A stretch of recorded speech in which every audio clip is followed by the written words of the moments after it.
And when it is about the inorganic chemistry, तो मैं इसके बारे में एक दो बातें बोलूंगी. The first thing very very important is कि the portion that we are going to start ना, आज जो मैं पोर्शन पढ़ाऊंगी वो 11th केमिस्ट्री का है. 11th केमिस्ट्री का जर्नल ऑर्गेनिक केमिस्ट्री. आप लोगों को पता है ना बेटा, 2 चैप्टर हैं 11th केमिस्ट्री में ऑर्गेनिक के. एक बेसिक प्रिंसिपल्स एंड टेक्निक्स वाला मेथड है जिसमें हम इफेक्ट्स वगैरह भी पढ़ेंगे. सारी बेसिक नॉलेज ऑर्गेनिक की उसी चैप्टर से आएगी. उसके बाद हाइड्रोकार्बन है. तो ये 2 चैप्टर में से फर्स्ट वाला मैं स्टार्ट करवा रही हूँ.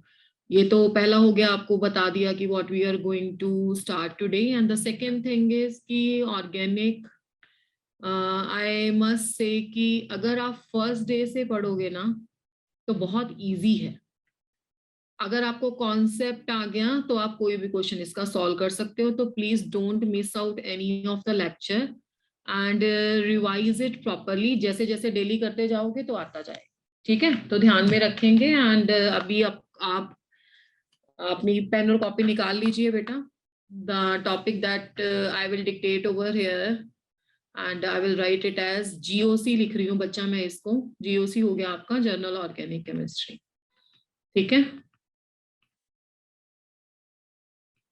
Journal organic chemistry. Good evening ma'am. Very good evening. Good evening time is done. आप चैप्टर पढ़ते हैं बेटा. तो in the journal organic chemistry, तो जब बात आती है ना ऑर्गेनिक केमिस्ट्री की, तो सबसे पहले किस एलिमेंट का नाम आता है? सबसे पहले नाम आता है कार्बन का.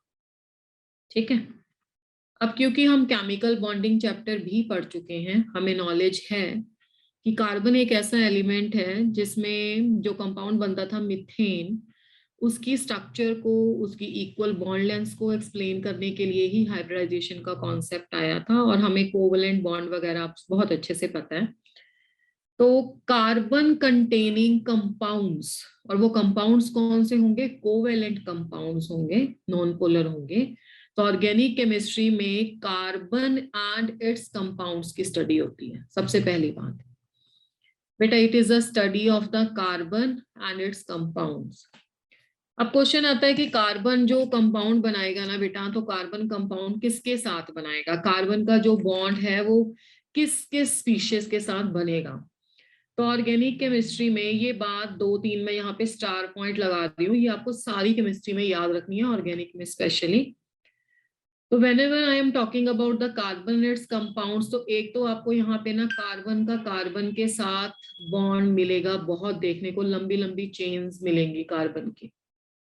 ओके, और दूसरे टाइप का बॉन्ड मिलेगा आपको कार्बन का हाइड्रोजन के साथ. मैं क्या करती हूँ, इसको बहुत ज्यादा स्पेस नहीं लेंगे. वैसे तो आपको पता है कैटिनेशन में this is a property. Catenation सुना है ना बेटा? It is a property of a self linking, जिसमें एक हाँ खुद के साथ बॉन्ड बनाती है. तो कार्बन का एक तो कार्बन के साथ बॉन्ड मिलेगा हमें यहाँ पे, एक कार्बन का हाइड्रोजन के साथ बॉन्ड मिलेगा. तो अगर मैं इन दोनों बॉन्ड्स के बारे में बात करूँ ना, तो when I am talking about the carbon carbon bond, तो we have done in the chemical bonding chapter कि this bond is a non polar. इतना सभी को समझ आता है कि ये बॉन्ड नॉन पोलर है ना बेटा? Yes ma'am. Because this bond is between the two same species. तो सेम स्पीशीज में होगा तो जो शेयर्ड पेयर होगा बेटा, ये बिल्कुल सेंटर में रहेगा, कोई चार्ज सेपरेशन नहीं होगा. तो अगर चार्ज सेपरेशन नहीं है, शेयर्ड पेयर बिल्कुल सेंटर में रह रहा है, और ये बॉन्ड जो है ये तो 100% कोवलेंट वाली बात हो गई ना. 100% covalent bond is there and this is a non polar. अब बात आती है कार्बन और हाइड्रोजन की. कार्बन और हाइड्रोजन के बॉन्ड के बारे में अगर बात की जाए, तो इनका इलेक्ट्रोनेगेटिविटी का बहुत ज्यादा डिफरेंस नहीं है. आप लोगों को पता है कि जब बॉन्ड की नेचर कुछ ऐसे हो जाए, A B type, when we are saying AB type, जिसमें 2 डिफरेंट स्पीशीज इन्वॉल्व हैं, तो कोवलेंट बॉन्ड में कौन सा कैरेक्टर आ जाता है बताओ तो? विच करेक्टर? हाँ मैं ये पूछ रही हूँ बेटा, अगर कार्बन कार्बन था तो वो 100% कोवलेंट था. अगर कोई एक स्पीशीज डिफरेंट स्पीशीज के साथ कंबाइन होती है बट विद द शेयरिंग होती है, तो उसके कोवलेंट कैरेक्टर में कौन सा कैरेक्टर आ जाता है? किस बॉन्ड का कैरेक्टर आ जाता है? आयनिक कैरेक्टर आ जाता है ना. और आयनिक कैरेक्टर कितना आता है वो डिपेंड करता है कि जो इलेक्ट्रोनेगेटिविटी डिफरेंस, उनकी इलेक्ट्रोनेगेटिविटी का डिफरेंस क्या है, ये बात हमें पता है. तो बेटा यहाँ अगर हम इलेक्ट्रोनेगेटिविटी का डिफरेंस कैलकुलेट करें ना, तो कार्बन की इलेक्ट्रोनेगेटिविटी जहाँ पे 2.3 है, तो हाइड्रोजन की इलेक्ट्रोनेगेटिविटी 2.1 है। तो आप देखो कि इनकी जो इलेक्ट्रोनेगेटिविटी का डिफरेंस है, ठीक है, तो ये बहुत कम है। तो इस बॉन्ड को भी हम नॉन पोलर ही ट्रीट करके चलेंगे। या इन द शॉर्ट आप ये मान लो कि जो कार्बन की लंबी लंबी चेन्स हमें मिलेंगी, हमें कार्बन के साथ कंपाउंड मिलेगा या कार्बन का हाइड्रोजन के साथ बॉन्ड मिलेगा, ये नॉन पोलर है। ठीक है, तो all these two bonds are non polar. यहां तक तो हमें समझ में आ गया। तीसरे टाइप का स्पीशीज का हमें बॉन्ड मिलेगा कार्बन के साथ, जिसको हम हेट्रो एलिमेंट्स बोलते हैं। Hetero means something different. Carbon carbon और कार्बन हाइड्रोजन ने तो फैमिली बना ली बेटा, कार्बन कार्बन की चेन्स हो जाएंगी, कार्बन के हाइड्रोजन के साथ बॉन्ड हो जाएंगे। बट अगर कार्बन के साथ सल्फर, ऑक्सीजन, नाइट्रोजन और हैलोजन ये लगा होगा, तो हम बोलेंगे ये वाले एटम्स कौन से हैं, ये हेट्रो हैं, है ना। इस फैमिली में ये कुछ डिफरेंट एलिमेंट हैं जिनकी इलेक्ट्रोनेगेटिविटी बहुत ज्यादा है। इसको आप ऐसे याद रख सकते हो, इसको सन से याद रखो। सल्फर, ऑक्सीजन, नाइट्रोजन से सन बना। कार्बन और सल्फर का बॉन्ड, कार्बन और ऑक्सीजन का बॉन्ड, कार्बन और नाइट्रोजन का bond, these type of bonds would be polar. And can anybody tell me what is this symbol X? X क्या होता है बेटा? हेलोजन। बिल्कुल सही, हैलोजेंस। तो फोर्थ टाइप का बॉन्ड जो हमें मिलेगा वो कार्बन का हैलोजन के साथ मिलेगा। और ये जो 4 टाइप के बॉन्ड हैं ये है पोलर। तो इतने टाइप के बॉन्ड्स को हमने यहाँ पे स्टडी करना है ऑर्गेनिक केमिस्ट्री में। इतना जैसे इसको क्लियर है, give me a thumbs up. इतना क्लियर हो रहा है? ये तो बहुत आसान चल रहा है अभी तो। ठीक है, चलो ठीक है, गुड बेटा। अब दूसरी बात ये है कि why the carbon is so important. Periodic table में कार्बन एंड उसके कंपाउंड्स की स्टडी को हम ऑर्गेनिक केमिस्ट्री ब्रांच के अंदर लेते हैं। तो बाकी जितने भी अप्रोक्सीमेटली अगर मैं 120 एलिमेंट्स मान लूं, तो बाकी जितने भी एलिमेंट्स बचे उन सबकी केमिस्ट्री को हम इनऑर्गेनिक केमिस्ट्री के अंदर लेते हैं। तो क्या यूनिक है, ठीक है, what is so special about the carbon, इसको हम बोल सकते हैं यूनिक कैरेक्टर ऑफ कार्बन। ठीक है, ये बहुत बेसिक बता रही हूँ, अभी अभी जो पढ़ाना है वो आपको नेक्स्ट स्लाइड से दिखेगा बेटा। ये तो बेसिक इंफॉर्मेशन है, यूनिक कैरेक्टर ऑफ कार्बन। तो if I have to talk about the unique character of carbon, अगर हम बात करें बेटा जी ग्रुप 1 की, group 1 is alkali metals and alkali metals are having a tendency to lose 1 electron, isn't it? ठीक है, वैलेंसी उनकी 1 होगी और ऑक्सीडेशन स्टेट उनकी +1 होगी। अगर मैं बेटा बात करूं ग्रुप 2 की, जिसको आप बोलते हो एल्कलाइन अर्थ मेटल्स, उस केस में भी 2 इलेक्ट्रॉन लूज करने की उनकी टेंडेंसी है और ऑक्सीडेशन स्टेट हो जाएगी उनकी +2, वैलेंसी हो जाएगी 2। अगर मैं बात करूं 13 की, 14 की, 15, 16, 17, 18, तो 13th group boron family, 15th group nitrogen family, 16th group oxygen family, 17th group halogens, उसके बाद आ गया आपका नोबल गैसेस। तो 13 तक भी प्लस ऑक्सीडेशन स्टेट आ जाएगी और 16, 17, 15, 16, 17 में इलेक्ट्रॉन गेन करने की टेंडेंसी होगी। तो कुछ ऐसा पैटर्न चल रहा है, कोई 1 इलेक्ट्रॉन लूज कर रहा है, कोई 2 इलेक्ट्रॉन लूज कर रहा है, कोई 3 इलेक्ट्रॉन लूज कर रहा है ना, या कोई 1 गेन कर रहा है, 2 गेन कर रहा है, 3 गेन कर रहा है। अब कार्बन के वैलेंस शेल में है 4 इलेक्ट्रॉन। अगर किसी के वैलेंस शेल में 1 इलेक्ट्रॉन है तो ऑक्टेट कंप्लीट करने के लिए उसके पास बहुत सीधा सा फंडा है कि वो अपना वो 1 इलेक्ट्रॉन भी लूज कर ले, उसके पिछले वाले सेल का ऑक्टेट कंप्लीट है। 2 वैलेंस शेल में इलेक्ट्रॉन है तो वो 2 लूज कर दे, उसका पिछले वाले सेल में ऑक्टेट कंप्लीट नजर आएगा। 3 में भी ऐसे ही है। अगर किसी के वैलेंस शेल में 7 इलेक्ट्रॉन है तो वो 1 ले लेगा, 6 है तो 2 ले लेगा, ठीक है ना, 5 है तो 3 ले लेगा। पर कार्बन क्या करे भाई, कार्बन के वैलेंस शेल में कितने इलेक्ट्रॉन है? 4। इसीलिए कार्बन को एक नाम देते हैं कि ये टेट्रावैलेंट है, यानी कि कार्बन की वैलेंसी टेट्रावैलेंसी है, बहुत ज्यादा वैलेंसी है ये। अगर ग्रुप 1 की वैलेंसी की बात करूं तो कितने क्या बोलोगे बताओ, what is the valency for group 1? Covalency valency अगर पूछे ना तो बच्चा तुम बोलोगे 1 वैलेंसी है। अगर ऑक्सीडेशन स्टेट पूछूं तो तुम बोलोगे +1। ऑक्सीडेशन स्टेट होती है चार्ज, वैलेंसी होती है कंबाइनिंग कैपेसिटी, वो कितनी स्पीशीज के साथ कोवैलेंट बॉन्ड बनाता है, तो वो कोवैलेंसी हो गई या वैलेंसी सिंपली हो गई। ठीक है, तो जैसा भी बॉन्ड बना है वो वैलेंसी बोल दिया मैंने उसको, तो उसका मतलब है कितने स्पीशीज के साथ कंबाइन कर रहा है, नेचर ऑफ बॉन्ड कुछ भी होगा।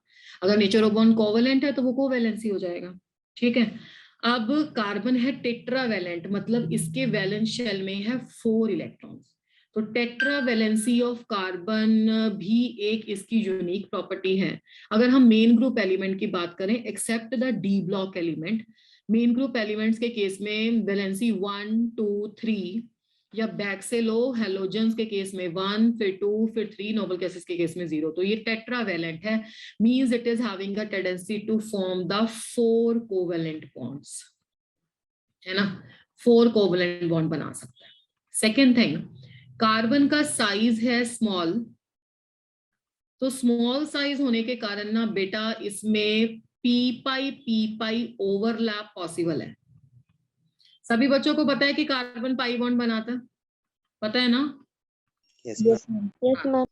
ऐसे कंपाउंड बनाएगा जिसमें पाई बॉन्ड प्रेजेंट होंगे, इसको क्या बोलते हो, एल्कीन्स, है ना, ये तो हमें पता है बच्चा जी, एक सिग्मा एक पाई।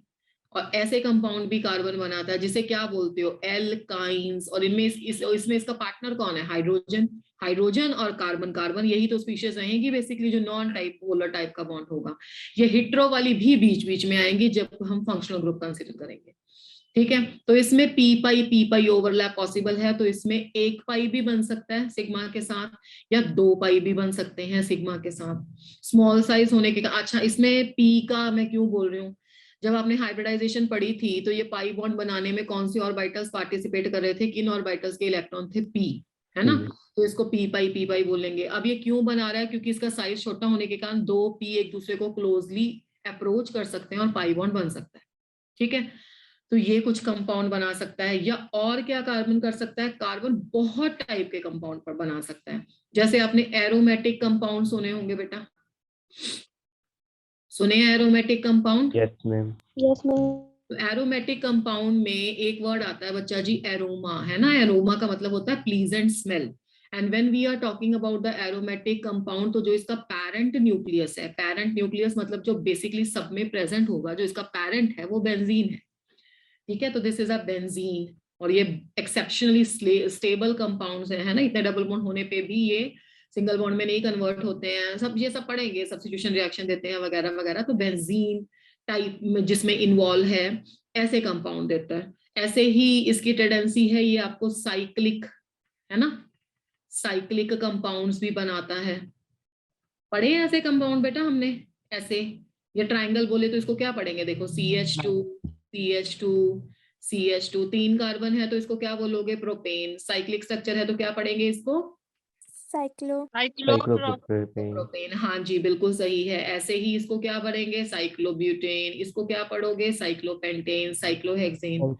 ये भी कार्बन की प्रॉपर्टी है। फिफ्थ, आपने देखा कि कार्बन इतना वर्सेटाइल है कि कितने तरह के आपको फंक्शनल ग्रुप मिलेंगे। फंक्शनल ग्रुप के कुछ 2-4 के मैं नाम लिख देती हूँ, बाकी तो पूरी लिस्ट मिलेगी।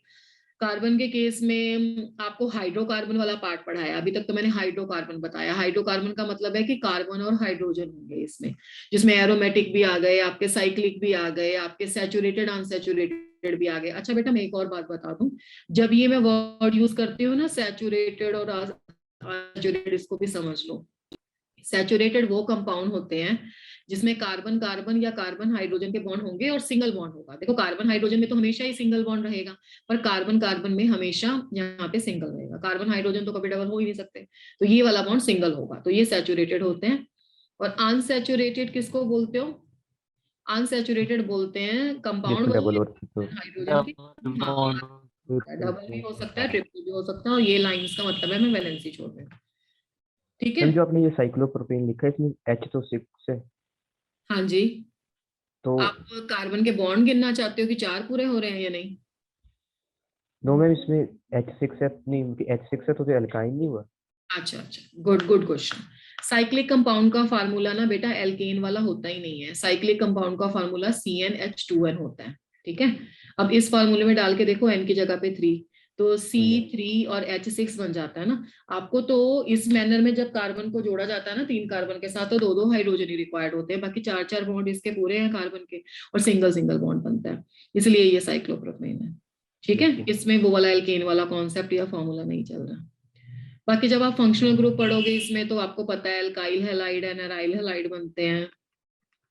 अच्छा, इसमें एल्कोहल्स बनते हैं, एल्डिहाइड्स बनते हैं, कीटोन्स बनते हैं, एस्टर्स बनते हैं, जितने मर्जी लिख लो, सब लिस्ट पढ़ेंगे, एमीन्स बनते हैं वगैरह वगैरह। ठीक है, साइनाइड्स बनते हैं, नाइट्रो बनते हैं। तो मतलब बहुत सारी इसकी एप्लीकेशंस मिलेंगी। अब जितने फंक्शनल ग्रुप हैं तो उन फंक्शनल ग्रुप में उस जो हेटेरो एटम का इंट्रोडक्शन हुआ, देखो सन वाले ग्रुप्स आएंगे इसमें, सल्फर, ऑक्सीजन, नाइट्रोजन, OH लिखा है, SH लिख दो तो थायो बन जाएगा, है ना। तो जितने भी हेटेरो वाले आएंगे फिर वो फंक्शनल ग्रुप अपनी कैरेक्टरिस्टिक देगा। तो दैट्स व्हाई द कार्बन के बहुत सारी प्रॉपर्टीज हैं, एलोट्रॉप्स ले लो या और फिजिकल प्रॉपर्टीज वगैरह लेंगे, वो हम P ब्लॉक में देखेंगे। तो इसलिए कार्बन बहुत वर्सेटाइल है, और ऑर्गेनिक केमिस्ट्री पूरी इसके कंपाउंड्स को स्टडी करेंगे हम 1 by 1। ठीक है, जो हाइड्रोकार्बन वाला पार्ट है ना पॉइंट नंबर 4 तक, that will deal in the 11th, and the जो 5th वाला पोर्शन है फंक्शनल ग्रुप वाला, वो 12th वाले पोर्शन में आएगा। तो ये तो है बेसिक आपको बताया। अभी तक मैंने सिर्फ तुम्हें ये सिखाया है कि ऑर्गेनिक केमिस्ट्री है study of carbon and it's compounds. उसके बाद मैंने ये सिखाया है कि कार्बन किसके साथ बॉन्ड बनाता है, तो कार्बन या तो कार्बन के साथ बॉन्ड बनाएगा, क्योंकि कार्बन की एक बहुत अच्छी प्रॉपर्टी है कैटिनेशन की, जिसको हम सेल्फ लिंकिंग बोलते हैं, तो जुड़ के लंबी लंबी चेन्स बना लेता है। ठीक है, तो या कार्बन कार्बन बॉन्ड होगा या कार्बन हाइड्रोजन बॉन्ड होगा, तो इसको बोलते हैं हाइड्रोकार्बन्स। तो कार्बन कार्बन ले लो चाहे कार्बन हाइड्रोजन ले लो, इसको हम नॉन पोलर कंसीडर करके चलेंगे, बहुत ज्यादा चार्ज सेपरेशन नहीं आता CH बॉन्ड में भी। तीसरा मैंने बोला था कार्बन के साथ हेटेरो एटम इन्वॉल्व होगा, तो सन या X के फॉर्मूले से उसको याद रख सकते हो। उसके बाद कार्बन इंपॉर्टेंट इसलिए है क्योंकि ये टेट्रावैलेंट था, 4 वैलेंसी है, पूरे पीरियोडिक टेबल को मैंने आपके सामने रख दिया था, ग्रुप 1 ग्रुप 2, डी ब्लॉक को अभी छोड़ दो। उसके बाद 13 से लेके 18 तक कोई 4 वैलेंसी नहीं शो करता, एक कार्बन वाला जो ग्रुप है वो 4 वैलेंसी शो करता है। उसके बाद नेचर ऑफ कंपाउंड्स भी इसके बहुत ज्यादा हैं, एरोमेटिक बनाता है, साइक्लिक बनाता है, डिफरेंट फंक्शनल ग्रुप से बनाता है। तो this is all about that we have to study. Now from this slide I am making a star. This is a slide from which really we are going to start the organic. So are you people ready for that? Yes, ma'am. Yes, ma'am. Okay, अब मेरी बात सारे एक एक word ध्यान से सुनोगे। जो आपकी ऑर्गेनिक केमिस्ट्री है, in the organic chemistry basically this is the study of exchange oblique interactions between the electrons. ठीक है, ऑर्गेनिक केमिस्ट्री में ये बेसिकली एक्सचेंज ऑफ इलेक्ट्रॉन्स है या इंटरेक्शन बिटवीन द इलेक्ट्रॉन्स है। ठीक है, जितने भी हमारे केमिकल रिएक्शंस होते हैं उसमें इलेक्ट्रॉन्स का कुछ लेना देना होगा, सबसे पहली बात। ठीक है, रीअरेंजमेंट भी होते हैं पर सब कुछ इलेक्ट्रॉन बेस्ड होगा। या मैं आपको एक शॉर्ट में बात बोल रही हूँ, वो आपको अपील करेगी। बेटा, जो रोल हमारी लाइफ में मनी प्ले करता है ना, the same role in every example I will choose the electron। ठीक है, अब हमारे यहाँ पे सारा लेन देन पैसे के थ्रू होता है, तो यहाँ पे भी सारा जो लेन देन होगा वो इलेक्ट्रॉन्स के थ्रू होगा। तो अगर मैं ये बात बोल रही हूँ कि एक्सचेंज ऑफ इलेक्ट्रॉन्स होता है, तो एक स्पीशीज होगी डोनर ऑफ इलेक्ट्रॉन, यस और नो? यस और no? Yes, ma'am. Yes, ma'am. Other species would be the acceptor of electron, है ना।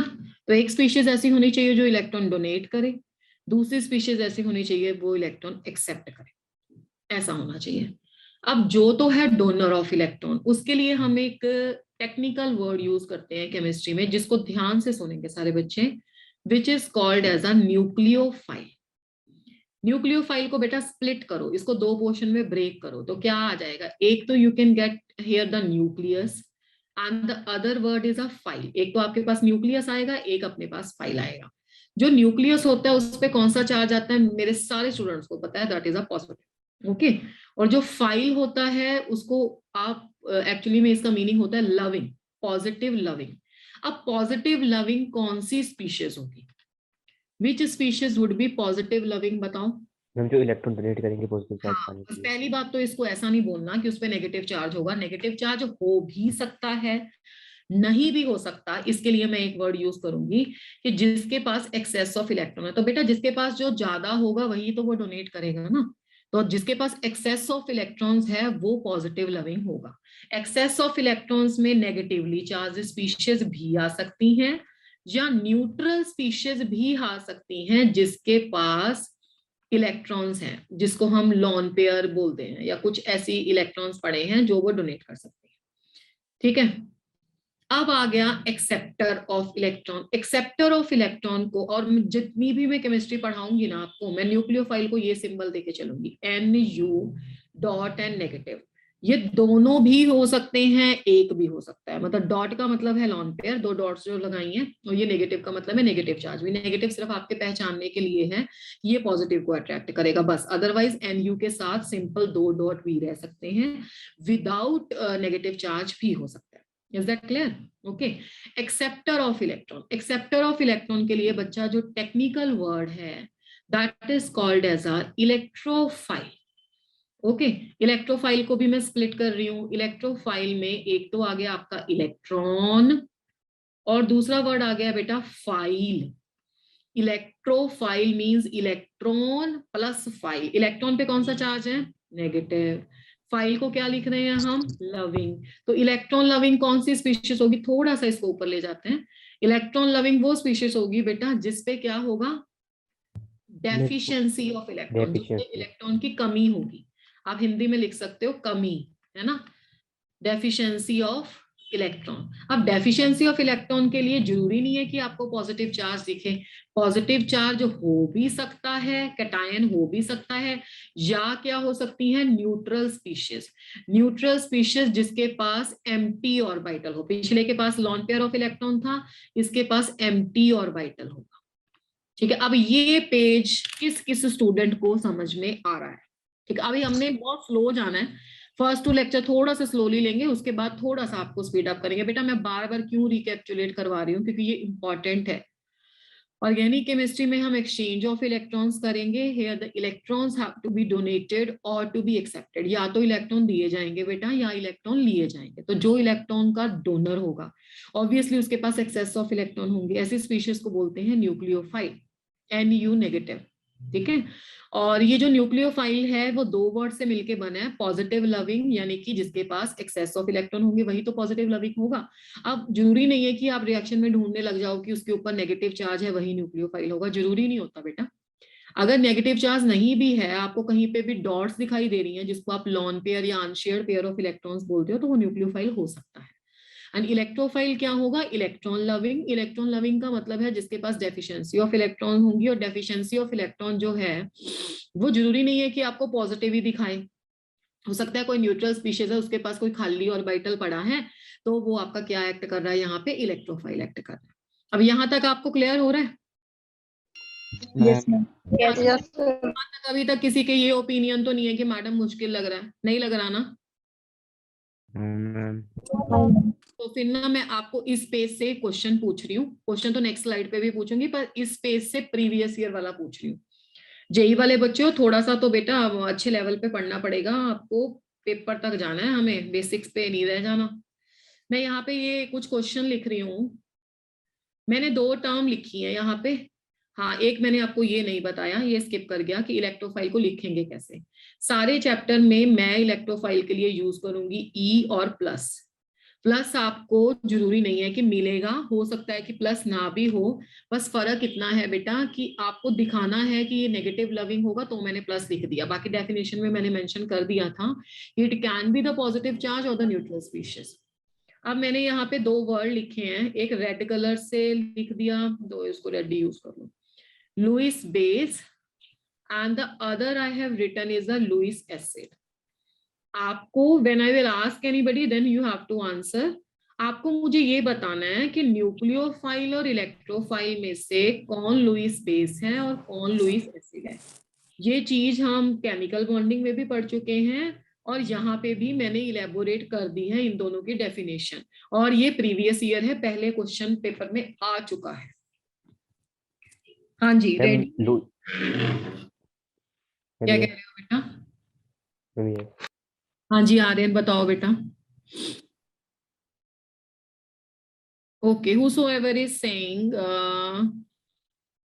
nucleophile is yes, Ari A4 जो स्क्रीन पे फ्लैश हो रहा है, you can give the answer, you can unmute and give the answer. Ma'am जो nucleophile है वो लुईस बेस है और जो लुईस एसिड है वो इलेक्ट्रोफाइल है। शाबाश बेटा, बिल्कुल सही कहा इस बच्चे ने। जो लुईस बेस होगा वो होगा, हमने क्या पढ़ा था लास्ट चैप्टर में, जिसके पास लॉन पेयर होते हैं। और लॉन पेयर वाला यहाँ पे कौन सा है? न्यूक्लियोफाइल। ये सीधी डेफिनेशन है लुईस बेस की, कि जिसके पास लॉन पेयर ऑफ इलेक्ट्रॉन होते हैं that is called as a Lewis base. ठीक है। और लुईस एसिड की डेफिनेशन क्या है डायरेक्टली? लुईस एसिड की डेफिनेशन है जिसके पास एम्प्टी ऑर्बिटल होता है, एम्प्टी ऑर्बिटल। और ये स्पीशीज कौन है? ये स्पीशीज है आपकी इलेक्ट्रोफाइल। तो यहां तक क्लियर है बेटा? Yes, ma'am. Yes ma'am. Yes, ma'am. Ajay, आपको आपका आंसर करेक्ट करना पड़ेगा। Yes ma'am. कोई बात नहीं बेटा। तो अभी मैं इस शीट, ये स्लाइड को हटा रही हूँ, रिमूव कर रही हूँ। तो यहाँ तक का कॉन्सेप्ट सभी को क्लियर है। इससे थोड़ा सा आगे बढ़ते हैं।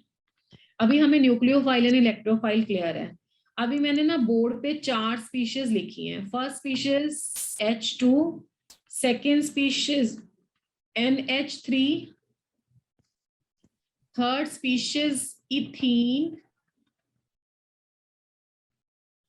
एंड द फोर्थ स्पीशीज मैंने यहाँ पे ना कार्बोनिल ग्रुप लिख दिया है। आप इसे कुछ भी बना लो, चाहे एल्डिहाइड बना लो, चाहे कीटोन बना लो, जो आपका मन है। मैं इसको फॉर्मेल्डिहाइड बना देती हूँ। बेसिकली मुझे तो ग्रुप से मतलब है, ये बना दिया। ठीक है। अभी क्या करते हैं हम, एक छोटा सा क्वेश्चन जनरेट कर लेते हैं। यहाँ पे पोल तो at the end of the class रखेंगे। बेटे इसको क्या पढ़ोगे? H2 को this is called as hydrogen hydrogen gas. हाँ जी। This is called as ammonia, this is called as ethene. जिस स्टूडेंट को नहीं समझ में आ रहा है या नहीं नाम पता, वो कॉपी पे नोट कर लिया करो, इसमें कोई प्रॉब्लम नहीं है। हाइड्रोजन मॉलिक्यूल, इसको बोलोगे आप लोग अमोनिया, इसको बोलोगे आप लोग इथीन, इसका कॉमन नेम है इथिलीन। ठीक है, याद रखना। और आईयूपैक है इथीन। और ये वाला जो कंपाउंड है ये है आपका फॉर्मेल्डिहाइड। फॉर्मेल्डिहाइड कराऊंगी मैं आपको फंक्शनल ग्रुप, ये तो थोड़ा सा स्टार्ट कर रहा था तो मुझे 1-2 लेने पड़ेंगे। फॉर्मेल्डिहाइड ये इसका है कॉमन नेम, और इसका आईयूपैक नेम है मिथेनल। तो जिन बच्चों को नाम नहीं आते हैं घबराने की जरूरत नहीं है, ये सब हम करेंगे डिस्कस। अभी तो मैंने 1 मिनट के लिए लिख दिए।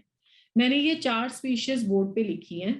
आप लोगों को क्या करना है, based on your previous knowledge, जितना आपको अभी तक का नॉलेज है ना, उसके बेस पे मुझे छांट के बताओ कि कौन सी न्यूक्लियोफाइल है, कौन सी इलेक्ट्रोफाइल है। जब भी आपको जेई में क्वेश्चन आएगा ना, आपको क्वेश्चन ऐसा नहीं दे देगा कि कोई एक नेमिंग रिएक्शन उठा के दे दिया। हाँ, नेमिंग रिएक्शन का तो चलो कंप्लीटली पूछ भी सकता है, और आजकल जो फैशन या ट्रेंड में है क्वेश्चन वो ये है कि 2-3 रिएजेंट डालेगा, उसमें से पहले के प्रोडक्ट को इससे रिएक्ट करो, तो लास्ट तक आपको पहुंचना है। अब देखो, बेसिकली जो रिएक्शंस होती हैं, रिएक्शंस में आपको सबसे पहला जो काम करना है, ये बातें याद रखना, वो होता है न्यूक्लियोफाइल और इलेक्ट्रोफाइल को छांटना। Means whatever is written in the reaction, you have to first identify कि whether the species written over the arrow is a electrophile और the substrate is a electrophile. एक रिएक्टेंट होता है, दूसरी species या plus में दी होगी या एरो के ऊपर लिखी होगी। तो आप 2 गिवन चीजों में से देखोगे, कई बार तो क्या होता है, 2 आपके रिएक्टेंट्स होते हैं, एरो के ऊपर एक रिएजेंट होता है। ठीक है ना। तो आपको सबसे पहले छांटना होता है कि कौन सा इलेक्ट्रोफाइल होगा, कौन सा न्यूक्लियोफाइल होगा, और सबसे पहले वही रिएक्शन करना होता है। न्यूक्लियोफाइल का इलेक्ट्रोफाइल पे अटैक, अटैक हमेशा कहाँ से होता है? अटैक होता है जहां पे इलेक्ट्रॉन्स होते हैं। ये भी याद रखो कि केमिकल रिएक्शन में अटैक कैसे करते हैं, ये सब करना है। छोटी छोटी इंफॉर्मेशन लेते चलेंगे। केमिकल रिएक्शन में जब भी अटैक होता है ना, वो वहां से होता है जहां पे इलेक्ट्रॉन हो, वहां से जहां पे इलेक्ट्रॉन नहीं है। तो जब भी एरो की डायरेक्शन लगानी है ना, तो जहां पे एक्सेस ऑफ इलेक्ट्रॉन है, एक्सेस ऑफ इलेक्ट्रॉन कहाँ पे थे? न्यूक्लियोफाइल में थे। तो एक्सेस ऑफ इलेक्ट्रॉन से डेफिशिएंट ऑफ इलेक्ट्रॉन की तरफ एरो की डायरेक्शन जाएगी। और एरो एक्चुअली में क्या रिप्रेजेंट करता है? मूवमेंट ऑफ इलेक्ट्रॉन को रिप्रेजेंट करता है। सारे रिएक्शन में हो क्या रहा है? एक्सचेंज ऑफ इलेक्ट्रॉन्स ही हो रहा है। तो सबसे पहले काम करना है रिएक्शन में न्यूक्लियोफाइल इलेक्ट्रोफाइल को छांटना। उसके बाद जब भी मूवमेंट ऑफ इलेक्ट्रॉन शो करोगे, चाहे इलेक्ट्रोफाइल का अटैक हो रहा हो, और आप कैसे रिप्रेजेंट करोगे? Nucleophile to electrophile. If it is clear to you, give me a thumbs up, otherwise I will repeat. ये समझ में आ रहा है बेटा? Yes ma'am. Yes, ma'am. Okay, अब क्या कर सकते हैं हम? हाँ, अब हमें यहाँ पे 4 में से छांटना है कि कौन सा इलेक्ट्रोफाइल है, कौन सा न्यूक्लियोफाइल है। अभी yes, who will tell H2 is a nucleophile और इलेक्ट्रोफाइल? जिसको आता है अनम्यूट करके आंसर दे सकते हो। H2 को किस कैटेगरी में रखा जाए? मैं ब्लू कलर से थोड़ा सा लिख देती हूँ, इट्स ओके। गलत होगा सही होगा वो मैटर नहीं करता है, मैं आपको समझाऊंगी फिर आप करोगे सही नेक्स्ट क्लास में। ये क्या लगता है आपको, इलेक्ट्रोफाइल न्यूक्लियोफाइल? जल्दी जल्दी से बोलो। न्यूक्लियोफाइल। ठीक है जी, ठीक है। न्यूक्लियो NH3 क्या लगता है? न्यूक्लियोफाइल। ठीक है, उसके बाद एल्कीन क्या लगता है? Ma'am electrophile. इलेक्ट्रोफाइल। वाला क्या लगता है? Ma'am no electrophile. चलो ठीक है, गुड गुड गुड। मेरा ये मीनिंग था कि मुझे थोड़ा आइडिया मिल जाए कि आपके दिमाग में क्या केमिस्ट्री चल रही है। अब मैं जो आपने बोला है मैं उसका बेस बताती हूँ, ठीक है? आप लोगों ने ये देख के बोला है कि मैडम ने बोला था कि जहाँ पे एक्सेस ऑफ इलेक्ट्रॉन है वो न्यूक्लियोफाइल है, इसलिए आपको लगा कि यहाँ पे एक्सेस ऑफ इलेक्ट्रॉन है, ये न्यूक्लियोफाइल है। यहाँ पे भी ऑक्सीजन के ऊपर डॉट्स हैं, means lawn pair of electron है, ये न्यूक्लियोफाइल है। और यहाँ पे आपको 2 में नहीं दिखा कुछ तो आपने इलेक्ट्रोफाइल बोल दिया। Isn't it? यही बेस रखा है ना सब बच्चों ने? Yes, ma'am. ठीक है ठीक है, थैंक यू बेटा, ठीक है। अब यहाँ पे मैं एक स्टेटमेंट लिख रही हूँ, ये स्टेटमेंट सब मेरे स्टूडेंट्स की कॉपी पे होनी चाहिए। पहले समझ लो फिर उसके बाद लिखना। every species can act as nucleophile or the electrophile depending upon nature of the other species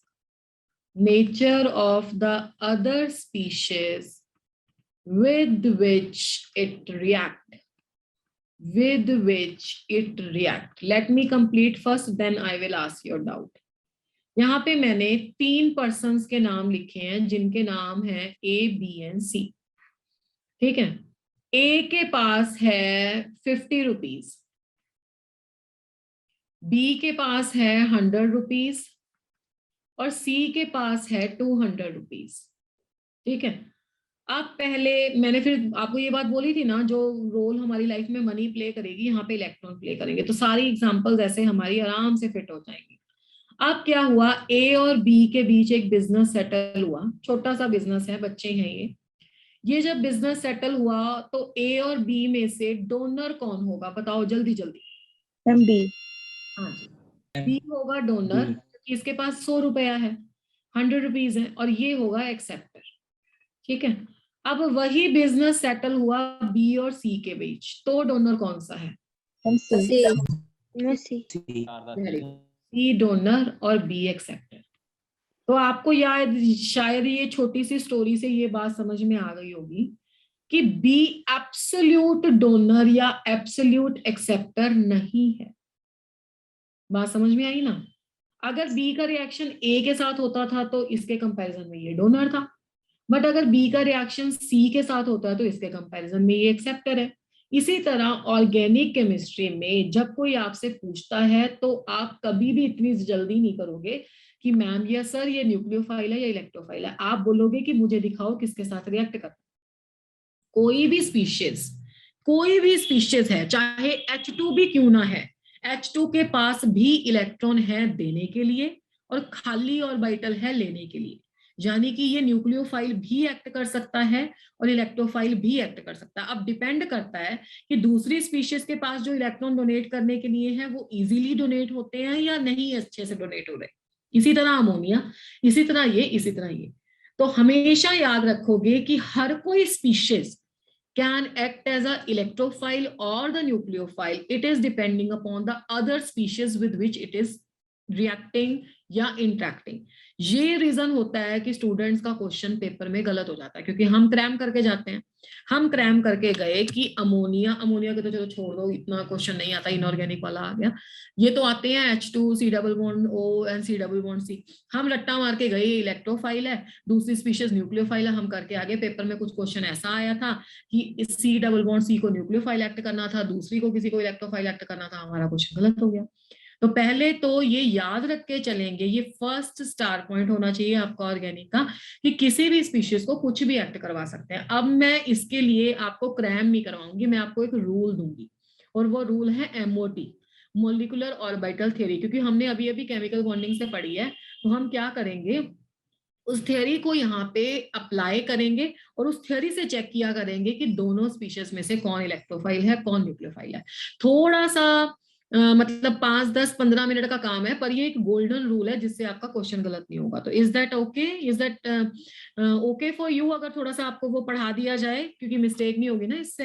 yes ma'am.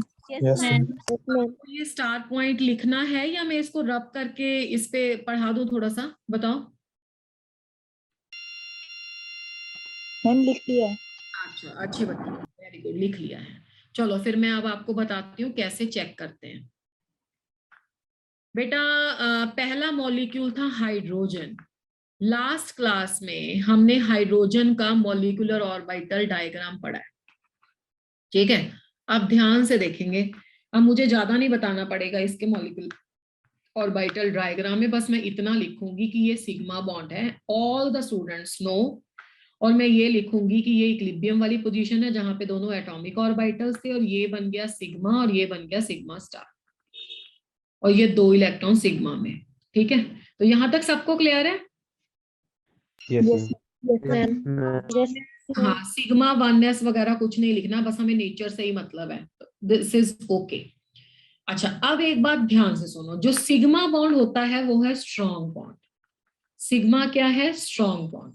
तो अगर स्ट्रॉन्ग बॉन्ड है तो उसकी एनर्जी क्या होगी, बताओ जल्दी जल्दी से, उसकी एनर्जी क्या होगी? कम। Very good. अब ये बात याद रखना जो आपने मुझे बोली है, सिग्मा है स्ट्रॉन्ग बॉन्ड, इसकी एनर्जी होती है लो। हम भी स्मार्ट एक्ट करते हैं, हम थोड़ा सा इसको और नीचे बना देते हैं, ये सिग्मा है, ये सिग्मा स्टार है। किसी का BMO जितना स्ट्रॉन्ग होना, एंटी बॉन्डिंग उतना ही डिस्टेबलाइज हो जाता है, उतना ही ऊपर चला जाता है। अब आ जाओ अमोनिया पे, अमोनिया की स्ट्रक्चर बना लो। अमोनिया की स्ट्रक्चर में ये 3 तो है हाइड्रोजन और 1 है लोन पेयर, ठीक है। ये 3 के 3 हाइड्रोजन इक्विवेलेंट है। इक्विवेलेंट का मतलब होता है एक जैसे हैं, किसी की ज्यादा एनर्जी नहीं है, किसी की कम एनर्जी नहीं है। तो इन तीनों के कॉरस्पॉन्डिंग एक ही सिग्मा आएगा जिसपे सारे ही एक्ट कर रहे हैं। एक सिग्मा हो गया, एक सिग्मा स्टार हो गया, ठीक है। तो मैं बार बार बोल रही हूँ कि इस केस में 3 सिग्मा नहीं बनाएंगे, सेम है, ये सेम एनर्जी के हैं, आप इसको ऐसे ऐसे करके समझ लो, ठीक है। मतलब एक एनर्जी है तीनों की, तो सिग्मा सिग्मा स्टार। अब ये वाले इलेक्ट्रॉन के बारे में बात करते हैं। ये जो इलेक्ट्रॉन है ना सेंट्रल एटम पे, ये है लॉन पेयर ऑफ इलेक्ट्रॉन। अब ये लॉन पेयर ऑफ इलेक्ट्रॉन होता है नॉन बॉन्डिंग। क्या होता है lawn pair of electron? Non bonding. Non bonding का मतलब होता है जिसका बॉन्ड अभी बना ही नहीं है ना, जो शेयर किसी के साथ हुआ ही नहीं। अब मुझे ये बताओ कि सिग्मा इलेक्ट्रॉन्स के कंपैरिजन में नॉन बॉन्डिंग के इलेक्ट्रॉन्स की एनर्जी ज्यादा होगी या कम होगी? मैम ज्यादा। बिल्कुल सही जा रहे हो। तो इसका मतलब है ये ऑलमोस्ट, ये नॉन बॉन्डिंग वाली लाइन है, ऑलमोस्ट इसके पास ही होंगे नॉन बॉन्डिंग। अब इलेक्ट्रॉन्स कैसे रखे जाएंगे? हम एक ही पेयर दिखाएंगे, क्योंकि जब इलेक्ट्रॉन में रिएक्शन में पार्टिसिपेट करता है ना रिएक्शन, तो एक ही हाइड्रोजन जाएगा, उसके बाद तो इस पे पॉजिटिव या नेगेटिव चार्ज जो भी आना होगा आ जाएगा, फिर दोबारा रिएक्शन में पार्टिसिपेट बाकी नहीं करते, ठीक है ना। वो सीधा सीधा अंडरस्टूड है कि एक बार बॉन्ड टूट गया, पॉजिटिव चार्ज आ गया, नेक्स्ट इलेक्ट्रॉन वो नहीं देगा। तो एक ही सिग्मा स्टार, और नॉन बॉन्डिंग में भी इलेक्ट्रॉन। अब हमारे पास आया ये इथीन। इथीन के केस में C डबल बॉन्ड C के बीच की मैं बात करती हूँ, क्या बॉन्ड है? एक सिग्मा एक पाई, ये रहा इसका बेरी सेंटर, इक्विलिब्रियम पॉइंट।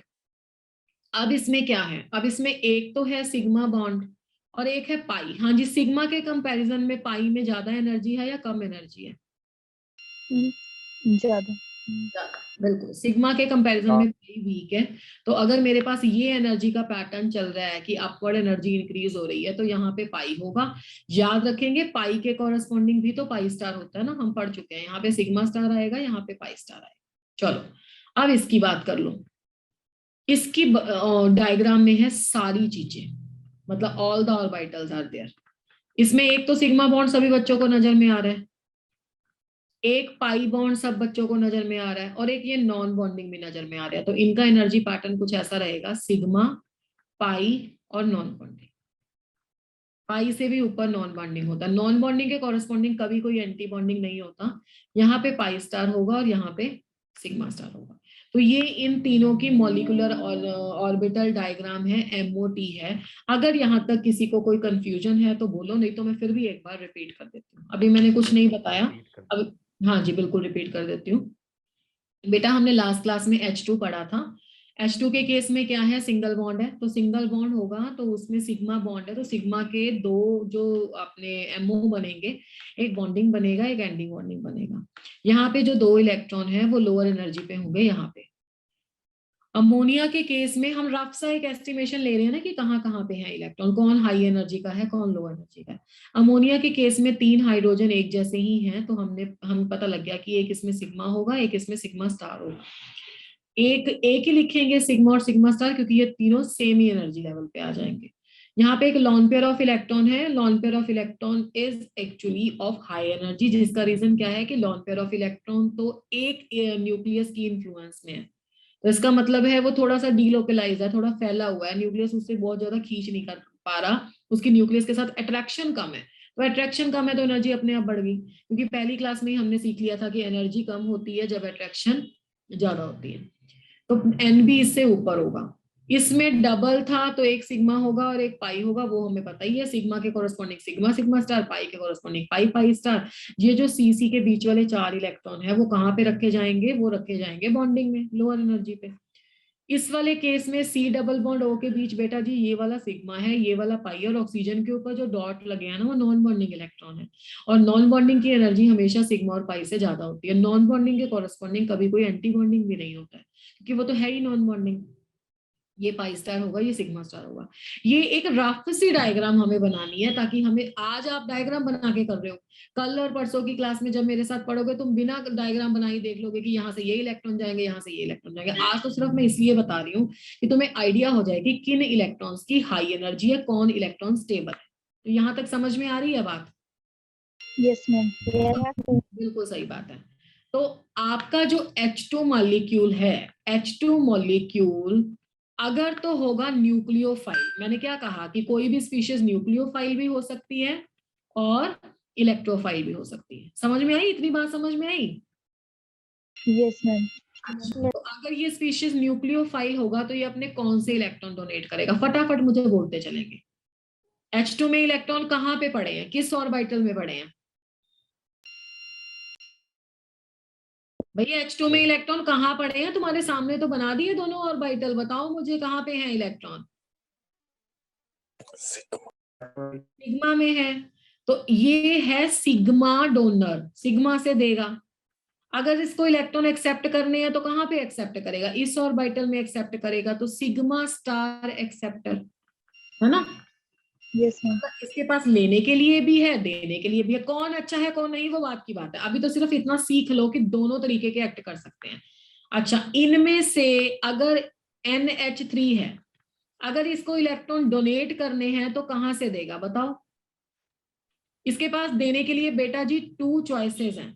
इसके पास देने के लिए ये भी है, इसके पास देने के लिए ये भी है। कौन से इलेक्ट्रॉन देगा? NB वाले इजीली जाएंगे या सिग्मा वाले इजीली जाएंगे बताओ? NB वाले। हाँ, सारे स्टूडेंट जानते हैं कि जो NB वाले हैं वो हाई एनर्जी के हैं। हाई एनर्जी वाले जाते हैं हमेशा इलेक्ट्रॉन, क्योंकि अनस्टेबल होते हैं। हाई एनर्जी वाला जो मॉलिक्यूलर ऑर्बिटल होता है उसे इंग्लिश में होमो बोलते हैं। हाई एनर्जी, O का मतलब ऑक्युपाइड, ऑक्युपाइड मतलब भरा हुआ, MO मतलब मॉलिक्यूलर ऑर्बिटल। तो ये तो बिल्कुल आसान कहानी है। देगा कहाँ से? हाई एनर्जी वाले से। तो ये NB डोनर है। लेगा कहाँ पे? लेने के लिए तो एक ही है, सिग्मा स्टार में बेटा जी एक्सेप्ट करेगा, NB से डोनेट करेगा। ठीक है जी। अब आ गई इथेन की बात, इथीन की बात। इथीन है आपका, अलग कलर से यहीं पे लिख देते हैं। इथीन जो आपका है, जो न्यूक्लियोफाइल एक्ट करेगा तो है पाई डोनर, है ना, पाई से देगा। और Yes, अगर ma'am. इलेक्ट्रोफाइल एक्ट करेगा तो किस में लेगा? पाई स्टार में लेगा। देखो लेगा तो इसमें ना, देने के लिए ये वाला यूज होता है जिसको होमो बोलते हो, लेने के लिए कौन सा यूज होता है? ल्यूमो, जो लोएस्ट एनर्जी का अनऑक्युपाइड होता है। तो ई प्लस किस में लेगा? ये पाई स्टार में लेगा। ये कहां से डोनेट करेगा? एनबी से डोनेट करेगा। एक्सेप्ट कहाँ करेगा? यहां से एक्सेप्ट करेगा। आपको कुछ याद नहीं करना है, आपको बस सिर्फ इतना डायग्राम में देख के अपने माइंड को समझाना है कि कोई भी स्पीशीज इलेक्ट्रॉन दे भी सकती है, इलेक्ट्रॉन ले भी सकती है। अब जैसे हाइड्रोजन अगर इलेक्ट्रॉन देगा तो उसके पास तो एक ही बेचारे के पास ऑप्शन है, वो है सिग्मा बॉन्ड। अमोनिया इलेक्ट्रॉन देगा तो इसके पास भी दो ऑप्शन है, इसके पास या तो ये वाले देगा या तो ये वाले देगा। इसमें हमारे बच्चे बहुत स्मार्ट हैं, उन्होंने सबने हमें बताया कि मैडम लॉन पेयर वाले देगा, क्योंकि लॉन पेयर वाले हाई एनर्जी के थे, और हाई एनर्जी वालों को क्या बोलते हैं? होमो बोलते हैं।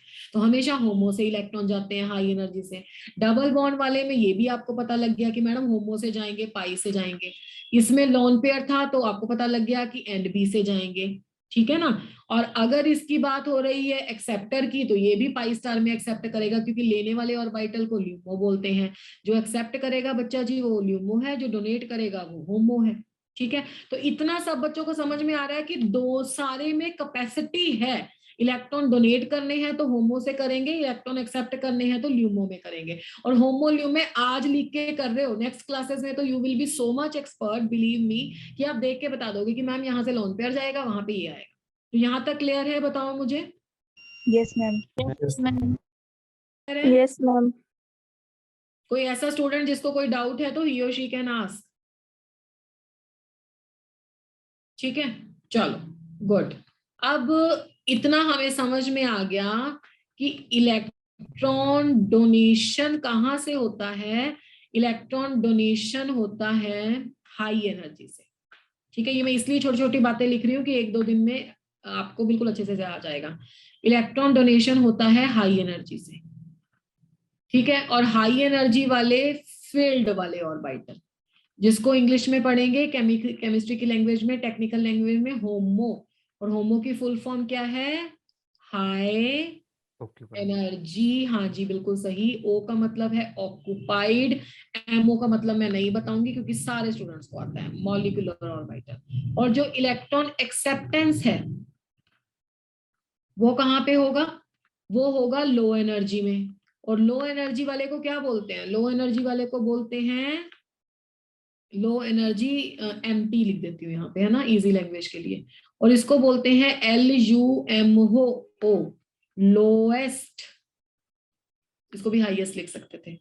Energy unoccupied molecular orbital. मान लो आपको होमोल्यूमो नहीं याद आता तो मेरे हाथ में एक पेन है, if I have to donate the pen to somebody, तो मैं ऐसे दूंगी ना, ठीक है, ऐसे दूंगी पेन। तो जो भी देने वाला होता है, जिसने डोनेट करनी है, उसका हाथ हमेशा ऊपर रहता है, तो बस उससे याद रखो। और जो भी आपका एक्सेप्टर होता है, जिसने कुछ एक्सेप्ट करना है, उसका हाथ हमेशा नीचे होता है।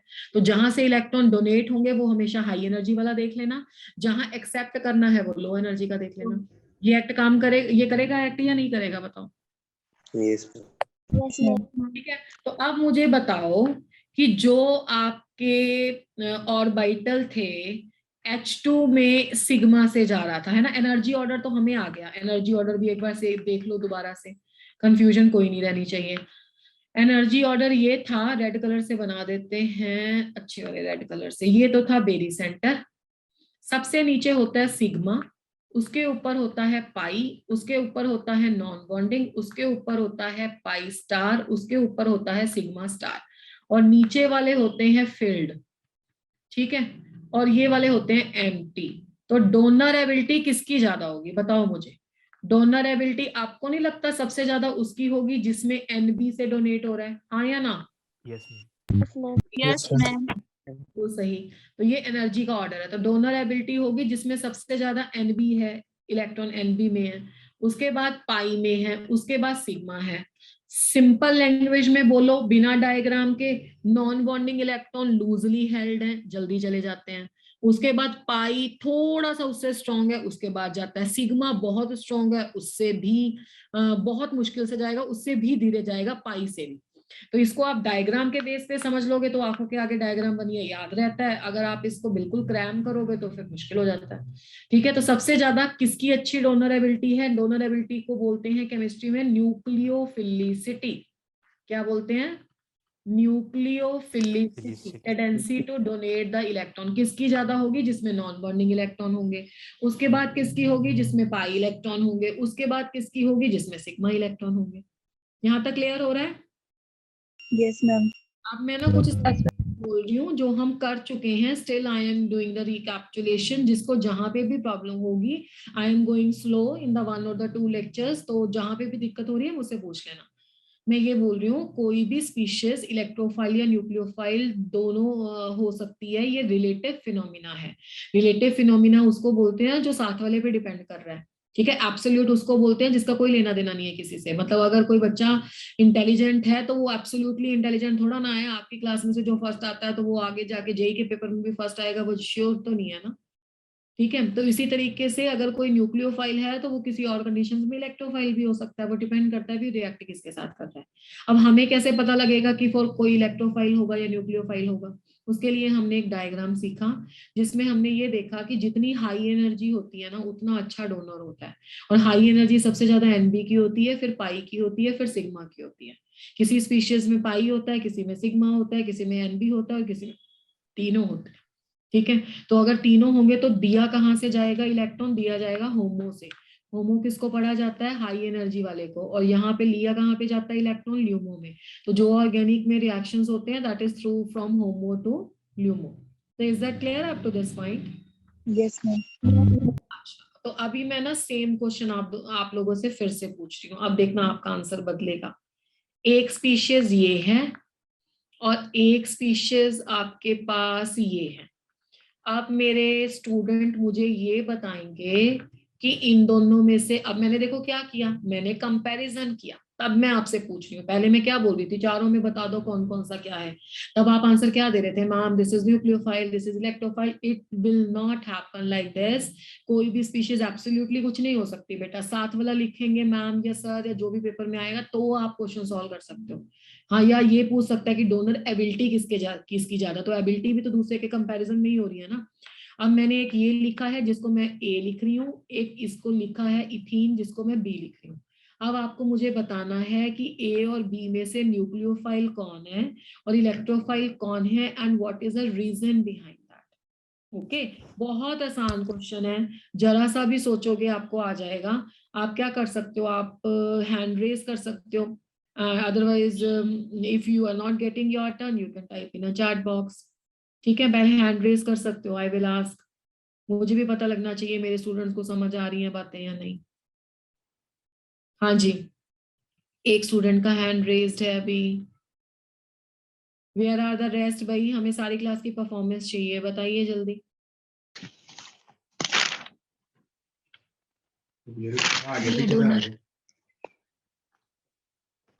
Yes anybody?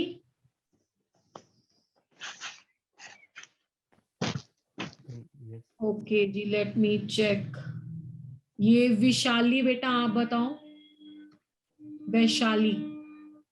Yes, ma'am. हाँ बच्चा बताओ, क्या लग रहा है आपको, कौन न्यूक्लियोफाइल कौन इलेक्ट्रोफाइल? Ma'am, B nucleophile और A electrophile. शाबाश बेटा। विशाली को लग रहा है कि बी न्यूक्लियोफाइल है एंड ए है electrophile. Very good. Sneha, what is the reason behind that? Sneha ऐसा क्यों है बेटा? मैम क्योंकि मैम जो मैम इथीन है वो मैम पाई स्टार वो है मैम, पाई डोनर है मैम वो। हाँ शाबाश, देखो कितने अच्छे बच्चे हैं। जब भी आपको इलेक्ट्रोफाइल और न्यूक्लियोफाइल चेक करना है ना, आप उनका ना होमोल्यूमो लिख लिया करो। ये बेस्ट मेथड है, जैसे अभी बताया ना इस स्टूडेंट ने, इस पे होमो लिख लो। ये कहाँ से देगा? ये सिग्मा से और पाई से दे सकता है, पर पाई से देगा। ये कहाँ से देगा? ये सिग्मा से देगा। अब डोनर एबिलिटी किसकी ज्यादा होती है? सारे बच्चों को पता है। डोनर एबिलिटी का ऑर्डर तो रट ही लो भाई। NB की सबसे ज्यादा रटना भी क्या है, एक्सप्लेनेशन है आपके पास, उसके बाद पाई की होती है, उसके बाद सिग्मा की होती है। तो NB तो नहीं था, ये दोनों में कंपैरिजन था, तो बच्चों को पता लगा कि ये वाली स्पीशीज क्या होगी, न्यूक्लियोफाइल, और ये वाली स्पीशीज क्या होगी, इलेक्ट्रोफाइल। देखो आप जब स्टार्टिंग में आए थे तो उल्टा बोल रहे थे, वो भी हो सकता है, कंडीशन चेंज हो सकती है। चलो मैं आपको इसका रिएक्शन करके बताती हूँ ये कैसा होगा। हम कुछ और कलर लेते हैं, जैसे पिंक कलर ले लिया। बिल्कुल सही आंसर है बेटा, दोनों स्टूडेंट्स ने सही आंसर दिया है, गुड गोइंग। ये देखो, ये अगर ये न्यूक्लियोफाइल है तो ये इलेक्ट्रॉन देगा ना, तो इलेक्ट्रॉन ये किसको देगा, या तो आप ऐसे कर सकते हो ऑर्गेनिक में कि इसने अपने इलेक्ट्रॉन अपने ही भाई को दे दिए, तो यहाँ पे पार्शियल नेगेटिव चार्ज आ गया, यहाँ पे पार्शियल पॉजिटिव चार्ज आ गया। पार्शियल हम तब तक लगाते हैं जब तक दूसरी स्पीशीज अटैच नहीं हो जाती, ठीक है। अब ये क्या है, इलेक्ट्रोफाइल है, इसको इलेक्ट्रॉन चाहिए, तो यहाँ से H प्लस दे दो, तो ये H मैम प्लस, इसमें हाफ ऑफ एरो नहीं आएगा? हाँ जी, half of arrow. Half of pair बोल रहे हो आप, कह रहे हो, yes ma'am. Whatever your name is बेटा।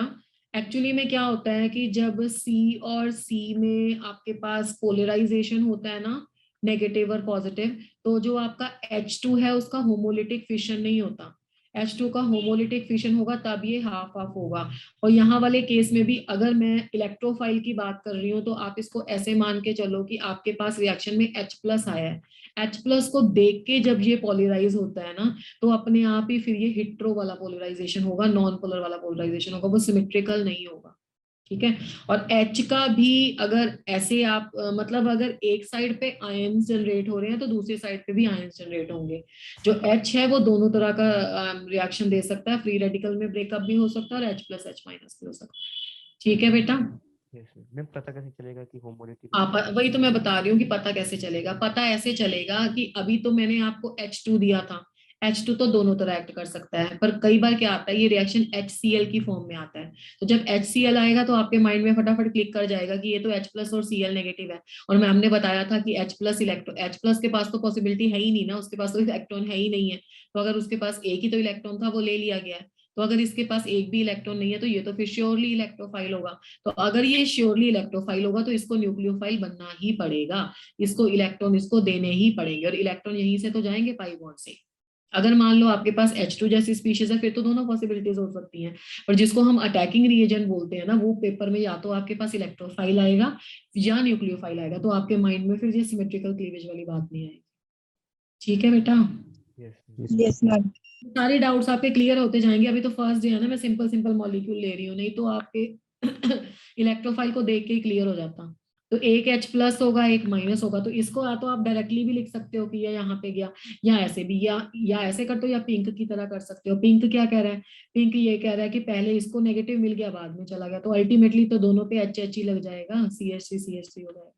और इसी तरह ये स्पीशीज भी दोनों तरह एक्ट करता है, इलेक्ट्रोफाइल और न्यूक्लियोफाइल भी। चलो अब बात कर लेते हैं इनकी।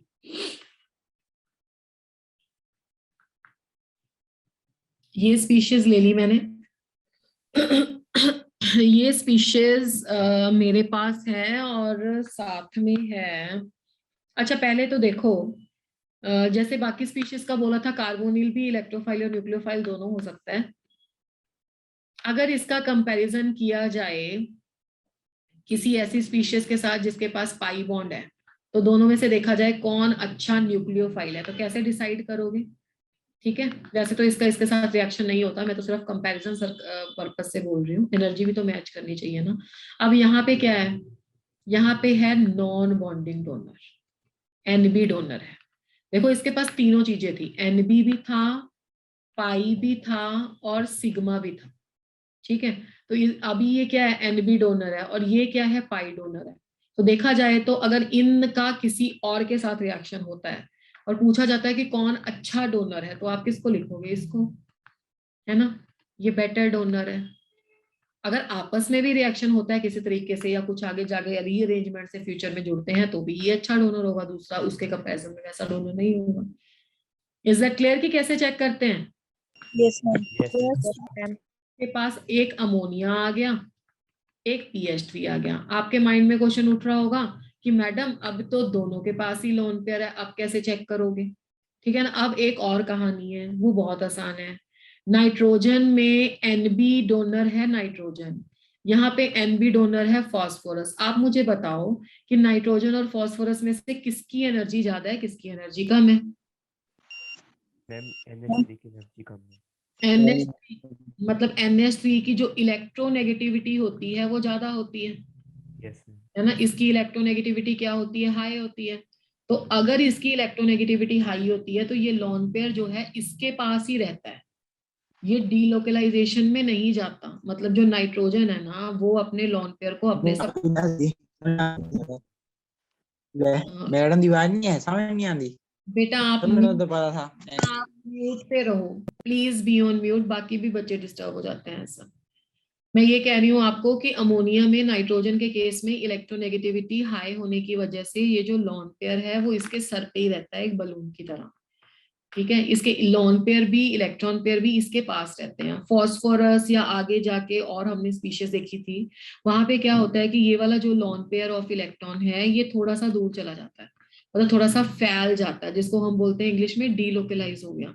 तो जब चार्ज काफी फैल जाएगा ना तो वो स्टेबलाइज हो जाता है, और जब चार्ज किसी जगह पे इकट्ठा होके रहता है तो वो रिएक्टिव होता है। मैंने आपको एग्जांपल दी थी लास्ट क्लास में भी कि अगर कोई चार्ज किसी जगह पे पड़ा है तो कोई भी ऑपोजिट चार्ज स्पीशीज आएगी, इससे रिएक्ट कर लेगी।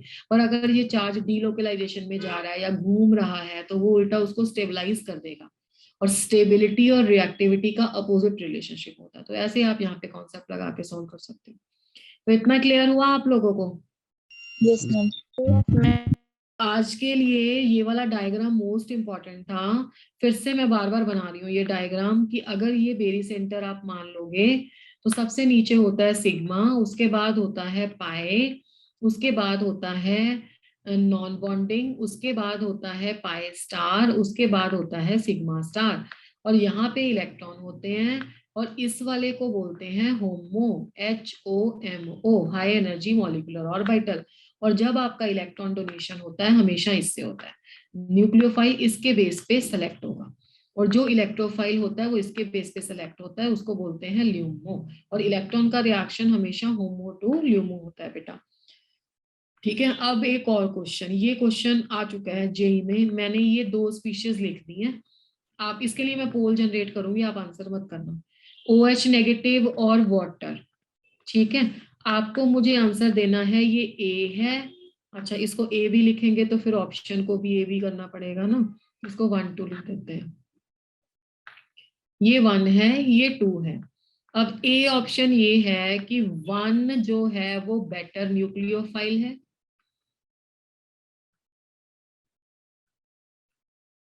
बी ऑप्शन ये है कि जो 2 है वो बेटर न्यूक्लियोफाइल है। आपको जो लगता है आप बताना, फिर मैं आपको इसको एक्सप्लेन करूंगी। 3 है सेम डोनर एबिलिटी है दोनों की, same donor ability. And D option है बोथ आर नॉट न्यूक्लियोफाइल्स, दोनों न्यूक्लियोफाइल ही नहीं है। I will generate a poll, then you have to give me the answer.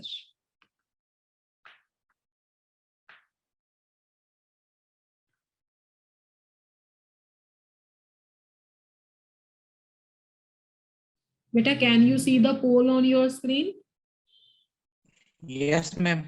अच्छा जी, तो सारे बच्चे ट्राई करेंगे इस क्वेश्चन को, जितनी आपको नॉलेज है। गलत सही मुझे फर्क नहीं पड़ता है, मुझे इस बात का फर्क पड़ेगा कि मेरे स्टूडेंट्स ने ओके प्रखुल कर देती हूँ। मैं रिजल्ट भी शेयर कर देती हूँ, ठीक है। आप पहले अभी इसका आंसर सोचो क्या हो सकता है।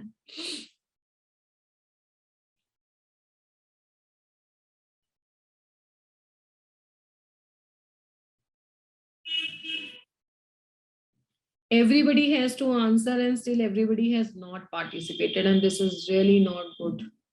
अभी तो 50% बच्चों ने पार्टिसिपेट किया है, सिर्फ सभी बच्चे पार्टिसिपेट करेंगे।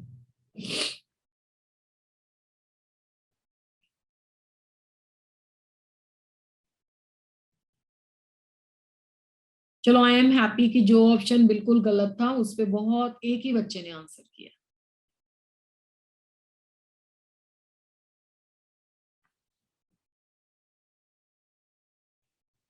चलिए, बाकी जो स्टूडेंट्स रह गए हैं वो भी पार्टिसिपेट करेंगे fast.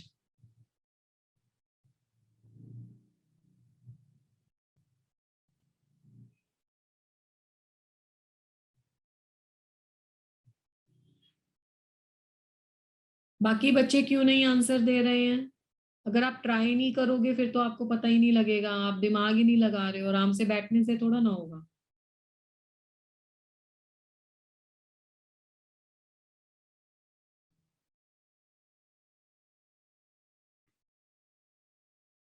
I have shared the result. Can you see? Yes, ma'am. Yes, ma'am. तो आपने देखा होगा कि सेकंड चॉइस और थर्ड चॉइस को ऑलमोस्ट ज्यादा बच्चों ने आंसर किया है 1, बट आई एम हैप्पी कि फोर्थ ऑप्शन को किसी बच्चे ने टिक नहीं किया। गुड, क्योंकि हमारे बच्चे ये समझ चुके हैं कि कोई भी स्पीशीज न्यूक्लियोफाइल या इलेक्ट्रोफाइल हो सकती है, तो ये वाली स्टेटमेंट तो कभी हो ही नहीं सकती कि न्यूक्लियोफाइल नहीं है। तो I am stopping the share and अब करेक्ट आंसर इसका क्या है? देखो, ये वाले 2 आंसर तो बिल्कुल गलत हैं। क्यों गलत है? क्योंकि न्यूक्लियोफाइल तो हर कोई हो सकता है, दूसरा दोनों की सेम एबिलिटी भी नहीं है। अब इन दोनों में आपको कंफ्यूजन था और कंफ्यूजन बनता भी था। गुड, पहले वाले में नॉन बॉन्डिंग इलेक्ट्रॉन है, दूसरे वाले में भी नॉन बॉन्डिंग इलेक्ट्रॉन है, तो मैडम कैसे जानेंगे कि कौन सा नॉन बॉन्डिंग इलेक्ट्रॉन ज्यादा अच्छे से डोनेट होगा? उसके लिए आपके पास यहाँ पे देखो, ऑक्सीजन पे नेगेटिव चार्ज है। नेगेटिव चार्ज क्यों आया ऑक्सीजन पे? नेगेटिव चार्ज इसलिए आया कि ऑक्सीजन में एक्चुअली में 6 इलेक्ट्रॉन्स होते हैं, यहाँ पे 7 है। देखो 1 2 3 4 5 6 और एक इस बॉन्ड में 7। तो कहने का मतलब है कि एक तो ऑक्सीजन इलेक्ट्रोनेगेटिव एलिमेंट है, छोटा है, अब उस पे 7 इलेक्ट्रॉन्स हैं 6 की जगह, तो यहाँ पे हाई रिपल्शन होगा। हाई रिपल्शन है क्योंकि नेगेटिव चार्ज था, और रिपल्शन के कारण कौन बच्चा बताएगा कि एनर्जी बढ़ेगी या नहीं बढ़ेगी या कम होगी? मैम बढ़ेगी। शाबाश। इसलिए हम एक नया लेवल इंट्रोड्यूस कर रहे हैं डायग्राम में, इसलिए मैंने ये क्वेश्चन पूछा था कि अगर मान लो 2 में एनबी है और एक में आपको एनबी नेगेटिव भी नजर आ रहा है, ठीक है, तो अब देखो डोनर एटम इसमें क्या है, एनबी ऑक्सीजन दे रहा है, यहाँ पे भी एनबी ऑक्सीजन दे रहा है, पर ऊपर क्या है, नेगेटिव चार्ज। तो जो एनबी नेगेटिव होता है उसकी एनर्जी और ज्यादा हाई होती है। मतलब इन शॉर्ट आप ये बात बोल सकते हो कि अगर हमने डोनर एबिलिटी पेपर में, ये आ चुका है प्रीवियस ईयर में जेईई में, डोनर एबिलिटी अगर पेपर में लगानी है तो मैडम जहां पे हमें एनबी नेगेटिव दिखेगा वो सबसे ज्यादा अच्छा डोनर, जहां पे एनबी दिखेगा वो उससे थोड़ा सा कम डोनर, पर सेम एटम है दोनों, फिर उसके बाद पाई, फिर उसके बाद सिग्मा। तो ये पूरी लाइन है। तो इस क्वेश्चन से डायग्राम में एक नए लेवल की इंट्रोडक्शन करेंगे और ये याद रखेंगे कि अगर नेगेटिव चार्ज है तो रिपल्शन से एनर्जी बढ़ती है। ये डायग्राम कोई रटना नहीं है, आपको एनर्जी के कंसिडरेशन पे आप आगे ऊपर नीचे करते जाओगे इसको। तो this is how the donor ability is depending upon. Is that clear बेटा? Yes, ma'am. मैम 3 के 3 क्वेश्चन बड़े इंफॉर्मेटिव है, तो ध्यान से लेंगे। तो यहाँ पे इसको कंप्लीट करते हैं, इस वाले क्वेश्चन को। सेकंड क्वेश्चन ये था, अब मैं फिर से 2 स्पीशीज यहाँ पे लिख रही हूँ, ध्यान से पकड़ेंगे। एक स्पीशीज तो है आपके पास ये, ठीक है, एक स्पीशीज आपके पास है ये। दोनों स्पीशीज की नेचर आपको समझ में आ रही है ना? आ रही है बेटा? Yes, ma'am. इसको बोलते हैं कार्बोकैटायन, ठीक है। इस स्पीशीज को बोलते हैं फॉर्मेल्डिहाइड, यानी कि कार्बोनिल ग्रुप है इसमें, ठीक है। अब मैं कार्बोनिल ग्रुप लिखना चाहती हूँ तो मैं इसमें HH हटा देती हूँ, ठीक है, नहीं तो मुझे फॉर्मेल्डिहाइड लिखना पड़ता। अब मेरा क्वेश्चन ये है, विच हैज मोर इलेक्ट्रोफिलिसिटी। अब पहले डोनर एबिलिटी की बात हो रही थी, अब एक्सेप्टर एबिलिटी की बात हो रही है। जिस बच्चे को इलेक्ट्रोफिलिसिटी नहीं समझ में आता वो चेक करेगा गुड इलेक्ट्रोफाइल, ठीक है ना। पहले देने वाला चेक करना था कौन सा स्पीशीज इलेक्ट्रॉन डोनेशन बढ़िया करेगा, अब इलेक्ट्रॉन एक्सेप्टेंस बढ़िया करेगा, गुड इलेक्ट्रॉन एक्सेप्टर, ठीक है। फिर से नाम वैसे ही देंगे बच्चा जी, this is 1 and this is 2। तो ए का मतलब है 1 ग्रेटर, गुड डोनर है मोर इन कंपैरिजन टू 2। बी के केस में ले लेते हैं 2 है ग्रेटर देन 1। सी के केस में ले लेते हैं same donor ability, same donor तो नहीं है, एक्सेप्टर है, सेम एक्सेप्टर एबिलिटी। यहां से एक नया इंट्रोडक्शन होगा, और डी वाले केस में आपका आंसर आएगा no, can't be predicted. Can't be predicted मतलब इनमें आप आपस में कंपैरिजन नहीं हो सकता। पोल जनरेट कर लेते हैं हम लोग। क्वेश्चन नंबर 2 ले लेते हैं, यहां से लॉन्च कर दिया पोल, आपकी स्क्रीन पे होगा, चेक इट आउट। सभी स्टूडेंट को पार्टिसिपेट करना है, वो ज्यादा इंपॉर्टेंट है। अगर पार्टिसिपेशन नहीं होगा तो मुझे पता ही नहीं लगेगा कि आप लोगों को क्लियर हो रहा है नहीं हो रहा है। इज इट क्लियर बेटा?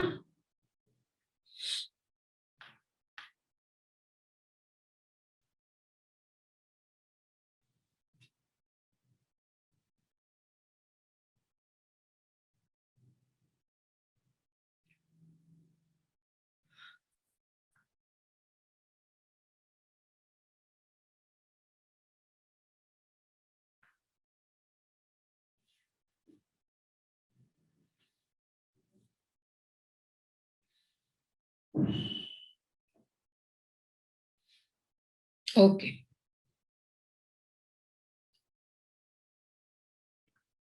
I have shared the result, और ज्यादा वोट जो है वो ऑप्शन 2 की तरफ है।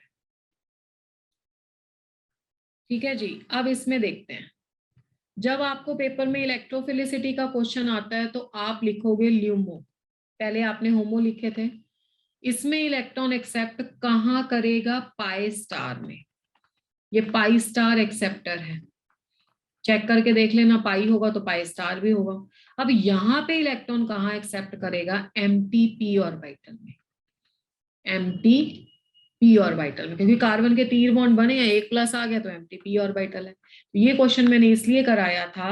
वैसे आप इसको अगर एम्प्टी पी से ना समझ सको तो ये याद रख लो, ऑप्शन नंबर 2 ही सही है कि पॉजिटिव चार्ज है तो इसकी ज्यादा टेंडेंसी होगी न्यूक्लियोफाइल की तरफ जाने की। और इस कॉन्सेप्ट को डायग्राम की से कॉन्सेप्ट बना के देखो, this is sigma, this is pi, and this one is your non-bonding, this one is your non-bonding and negative. So this is a complete diagram, and here I am giving you the one additional level, और वो additional level है empty orbital. हमेशा याद रखो, जब भी empty orbital होगा वो ज्यादा बढ़िया एक्सेप्टर होगा in comparison to the pi star, in comparison to the sigma star. ठीक है, और इसको पॉजिटिव चार्ज से भी याद रख सकते हो, या कोई भी एम्प्टी ऑर्बिटल जहां पे आपको नजर आता है, जैसे BF3 है, BF3 में भी एम्प्टी है जबकि पॉजिटिव चार्ज नहीं है। जो एम्प्टी ऑर्बिटल वाले होते हैं वो ज्यादा अच्छे एक्सेप्टर होते हैं in comparison to the pi star. Is that clear? अब ये वाली जो डायग्राम है ना, ये आपकी कॉपी पे बनी होनी चाहिए। ये पूरी डायग्राम बना दी मैंने, जिसपे एम्प्टी ऑर्बिटल इसमें लगा दिया, अब ये ल्यूमो हो गया आपका, और ये आपका NB नेगेटिव लगा दिया, ये होमो हो गया। क्लियर है? यहाँ तक लास्ट क्वेश्चन ले लेते हैं जल्दी जल्दी। हाँ जी, क्लियर है बेटा? Yes, ma'am. Yes, ma'am. Third question, CH bond and CN bond. Number 1, polar polar. Number 2, non-polar non-polar. Number C, almost non-polar polar. Number 4, polar and non-polar. बहुत easy question. Yes, generated a pole.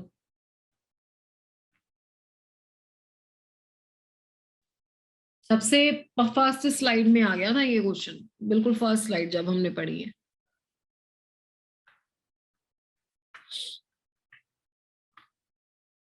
Very good, try this out, good going.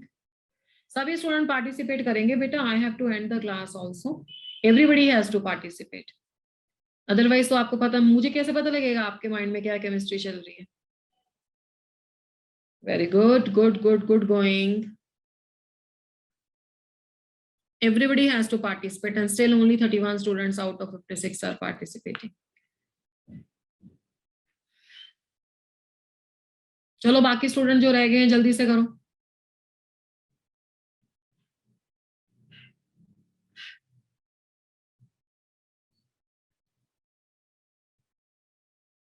Good बेटा। चलिए, answer आपको दिख रहा होगा अपनी screen पे कि मोस्ट ऑफ द स्टूडेंट्स ने सही आंसर दिए हैं and this is good. CH bond को मैंने स्टार्टिंग में बोला था कि this is almost non polar, और CN के केस में तो साफ नजर आ रहा है कि पोलर बॉन्ड है। ठीक है, चलो good, this is all for the today बेटा, and you have to just keep this diagram in the mind and तभी हम जो क्या कर पाएंगे, आपको नेक्स्ट वाला बढ़ा पाएंगे। Is that clear? Yes. Ma'am Thank you so much for attending the session and be on time in the next class also.